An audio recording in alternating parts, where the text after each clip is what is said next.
নাই, উনি হচ্ছে পালাইছে, উনাকে বিয়ে দিবে কেন? আর যৌতুক কেন দিবে? যেখানে পালায়া যায় সেখানে তো যৌতুক হয় না। হাসিনাকে আমরা বিয়ে দিয়েছি, আসলে আমরা কেউ ওনাকে বিয়ে দেই নাই, বাংলাদেশের জনগণ ওনাকে বিয়ে দেয় নাই, উনি পালিয়ে গেছে মোদির সাথে, এটাই বলতে হয়। কিন্তু বাংলাদেশের প্রভু হওয়া এত সহজ কথা না। বাংলাদেশ কারোর প্রভুত্ব স্বীকার করে না, বাংলাদেশের জনগণ কখনোই কারোর প্রভুত্ব স্বীকার করেনি, কখনো করবেও না।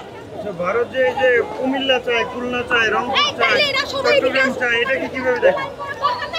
এটাকে কিভাবে দেখার আছে? আমাদের দেশের থেকে তারা চাইলেই কি তাদেরকে দেওয়া হবে? সেটার প্রতিবাদে আমাদের যতটুকু সোচ্চার থাকা দরকার, আমরা বাঙালি হিসেবে আমাদের দেশ রক্ষার আন্দোলনে বরাবরই সোচ্চার ছিলাম আর ভবিষ্যতে সোচ্চার থাকবো।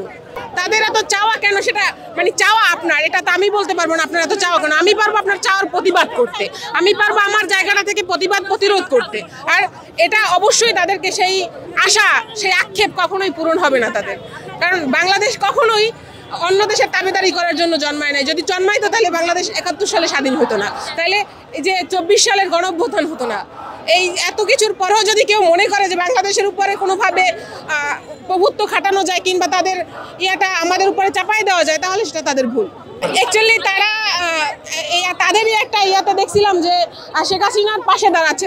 তারা আমাদের প্রতিবেশী রাষ্ট্র, তারা আমাদের রাষ্ট্রের পাশে দাঁড়াবে, তারা কেন শেখ হাসিনার পাশে দাঁড়াবে?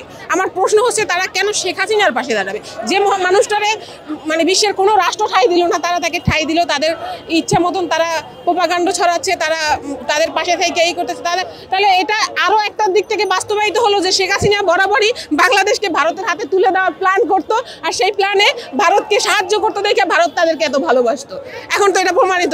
আগে শুনতাম বিএনপিকে বলা হয়তো যে পাকিস্তান যাও, আমরা কিন্তু পাকিস্তান যাইনি। আমরা ১৭ বছরের শত নির্যাতন সহ্য করেও আমরা পড়ে আছি, আমরা এখনো এই বাংলাদেশে টিকে আছি, কিন্তু তারা কিন্তু ঠিকই ভারতে গেছে। এটা আরও একটা মজার বিষয় হচ্ছে যে সবাই বলতো যেটা যে পাকিস্তান যাও, এখন তো দেখলাম যে ভারত যারা চলে যাওয়ার কথা তারা ভারত মামার বাড়িতে চলে গেছে।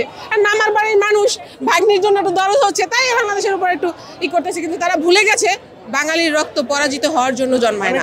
যৌতুক হিসাবে চাইতেই পারে, যৌতুক বলতে আমরা তাদের কাছে পাই। তারা এতদিন এখানে ছিল, তারা এতদিন বাংলাদেশ থেকে নিছে, তাদের প্রোডাক্ট বাংলাদেশে ছিল, সেই অনুযায়ী তারা নিছে। এখন তাদের প্রোডাক্ট তাদের কাছে চলে গেছে, এখন আর বাংলাদেশ থেকে কিছু নেওয়ার নাই তাদের জন্য। এখন তাদের প্রোডাক্ট যদি এখানে থাকতো, তাই ওই প্রোডাক্ট তাদেরকে কিছু দিত। এখানে এখন আর বাংলাদেশের মধ্যে কোথাও ভারতের প্রোডাক্ট নাই। আমরা বিশ্বাস করি বাংলাদেশের প্রত্যেকটা নাগরিক তার দেশকে ভালোবাসে। যদি ভালো না বাসতো তাহলে একদম নিরস্ত্র বাঙালি কখনোই হাজার হাজার অস্ত্রের সামনে দাঁড়াইয়া টিকে থাকতে পারতো না। এত অস্ত্র, এত গোলা বারুদ, এত গুলি কই বাঙালিকে তো হারাইতে পারে নাই। সেই বাঙালিকে পরাজিত করবে ভারত, কিভাবে সম্ভব?